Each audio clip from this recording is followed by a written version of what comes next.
इस श्लोक में भगवान अर्जुन से कह रहे हैं कि कर्म करो, अपने स्वभाव के अनुसार चुन करके अपना कर्म करो, बिना आसक्ति इच्छा के अपना नियत कर्म करो, क्योंकि कर्म ना करने की अपेक्षा कर्म करना श्रेष्ठ है। नियतम कुरु कर्मत्वम कर्म जायो य कर्मणा शरीर यात्रा पीछाते न प्रसिद्ध येद कर्मणा, यानी अपना नियत कर्म करो, क्योंकि कर्म ना करने की अपेक्षा कर्म करना श्रेष्ठ है। कर्म के बिना तो शरीर निर्वाह भी नहीं हो सकता।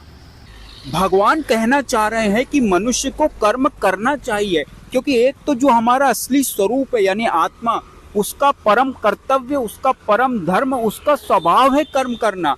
और दूसरा, अगर कर्म नहीं करोगे तो पेट कैसे पालोगे।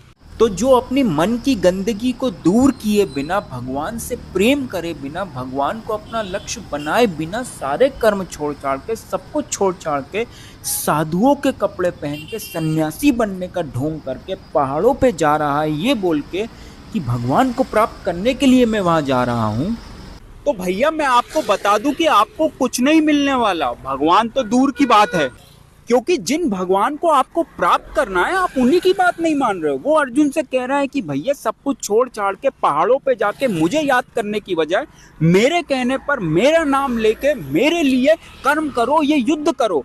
तो आप तो जो वो बोल रहे हैं उसके उलट ही काम कर रहे हो, तो फिर कैसे भगवान मिल जाएंगे। इसीलिए ढोंग मत करो और चुपचाप भगवान का नाम लेते हुए अपना काम करो। भगवान बस यही कहना चाह रहे हैं कि अगर आपको मुझे प्राप्त करना है तो सबसे पहले खुद को भगवान की गद्दी से उठाओ, यानी खुद को भगवान मानना छोड़ो।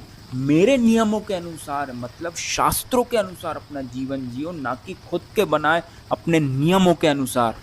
तब मैं आपको मिलूंगा।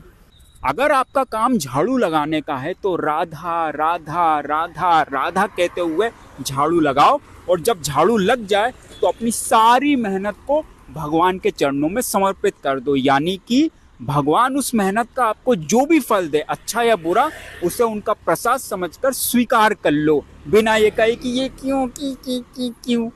तो भगवान आपको मिल जाएंगे। राधे राधे।